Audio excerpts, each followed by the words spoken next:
Hello world, this is Random Fix, and I want to share with you guys a story about my Mercedes-Benz Sprinter here. And this story has something to do with inverters. So this vehicle actually came with a inverter from Mercedes-Benz. They paid some outfitter to go ahead and install it.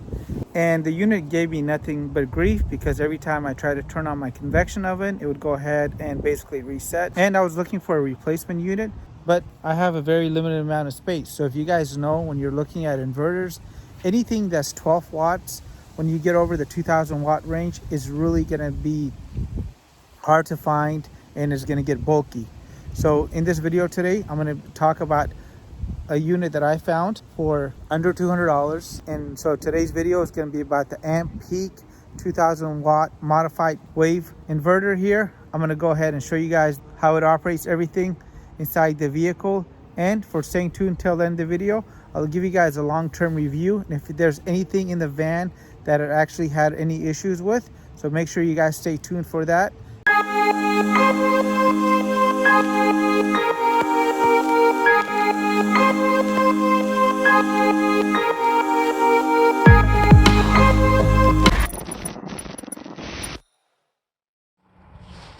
Hello world, this is Random Fix, and I have my inverter installed underneath my passenger side seat here on this 2019 Sprinter.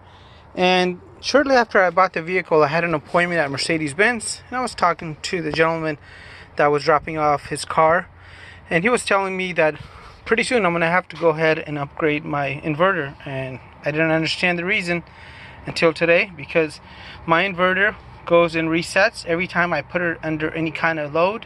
And I have 1160 amp hours of batteries in here, and I've run new grounds, run thicker cables, and nothing I do will go ahead and cure this problem. Sometimes I'm having to go ahead and reset the inverter just running a very small load. So in this video today, we're going to be making a small upgrade. And I know most of the times when we think about upgrades, we start thinking more and more money. But in this case, I'm actually going to go ahead and save some money because I'm going to use an inverter that I've used for many years. So let me show you guys that. So I'm upgrading to this Ampeak 2000 watt inverter here, and this was less than $160 with the remote. So that's really impressive. And it comes with the cables included. The instructions were super easy, and the remote was in the box as well. I have used this unit for the last 2 years in my brother's RV, and is able to power up the microwave, the laptops, the coffee machines without any issues. And it's really a workhorse of a inverter, and the size of the inverter is smaller as well. And this is what I currently have in the vehicle. So originally I was going to go ahead and replace it with the same unit, and just from doing research, this unit seems like it's overstated as far as the power, and it's definitely not a 2000 watt inverter. So we're going to be making an upgrade from this to this. So let me go ahead and do this, and we'll try it out at the end, trying out the microwave.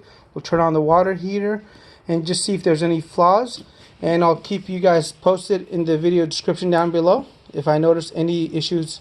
Let's go ahead and make that upgrade now. And let me show you guys what's happening. So I got the inverter turned on, and every time I go to start an appliance, it'll just do that reset.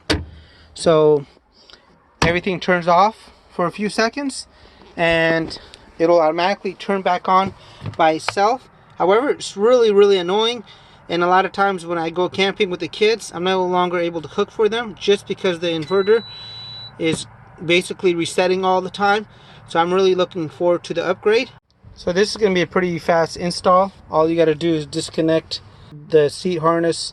This is the one that's going to throw off your airbag light. So I have a bunch of videos on how to go ahead and reset it. You do need a scan tool.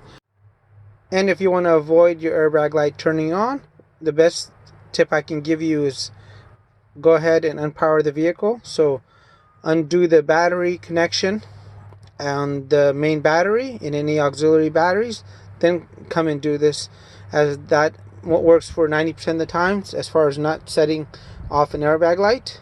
And all you want to do is go ahead and get access to the 4 bolts. I happen to have a seat swivel in here. If you don't have one, you can go ahead and just use the factory bolts and undo those and get the seat off. And here's the Ampeak unit completely installed. And most of the hardware just went right in, including this side. And as you can see, there's a lot more room in here now, because this unit, not only is it stronger, it's smaller. And if you're nervous about using a non-sine wave inverter on your electronic devices, for example a PS4, don't be, because it works and the kids really love this. Are you guys happy with this? Yeah, I haven't played Minecraft for a long time. Alright, they haven't played Minecraft for a very long time, so Yeah, for 2 years. yeah, so the PS4 works, and let me show you guys the microwave working as well. Now let's try the convection oven on the max setting. And there it goes, convection oven is on, and no glitches. PS4 works, laptops works, heater works, ovens work, and you're good to go. And as I promised earlier, if I discovered anything about the Ampeak inverter, that I would let you know. And here's what I have discovered about the unit. And the unit has been performing great for the last 3 months I've been using it. And one of the things that I noticed when I was using this unit is it'll work for a lot of the components. So it'll go ahead and power up your TVs. If you have a PS4, it will handle that. If you have any kind of amplifiers, it'll take care of that. Water heaters, it can handle the load. And it'll power up your induction oven. However, your induction oven, because it needs a sine wave inverter, it will not work. So if you guys are in the market for an inverter, I would definitely try out the Ampeak version here. However, if you do have induction like this, it will not work. It'll go ahead and turn on, because I thought it was going to work until I was in the middle of the desert and I realized this doesn't work, and I had to go get myself a regular old coil style burner to go ahead and make some tea and coffee. So I wanted to give you guys a quick review of that, and I'm going to have a few links down in the description box below to inverters that I actually know will handle this and the load, and I'm actually making that upgrade right now. And a couple of things that I did want to mention when you're using a modified sine wave for digital devices such as PlayStations or laptop computers is they'll go ahead and work. However, just know that you may be potentially shortening the life of the unit. So if that is something important to you, you may want to spend a little bit more money and get yourself a pure sine wave inverter, as that may go and extend the life of the unit.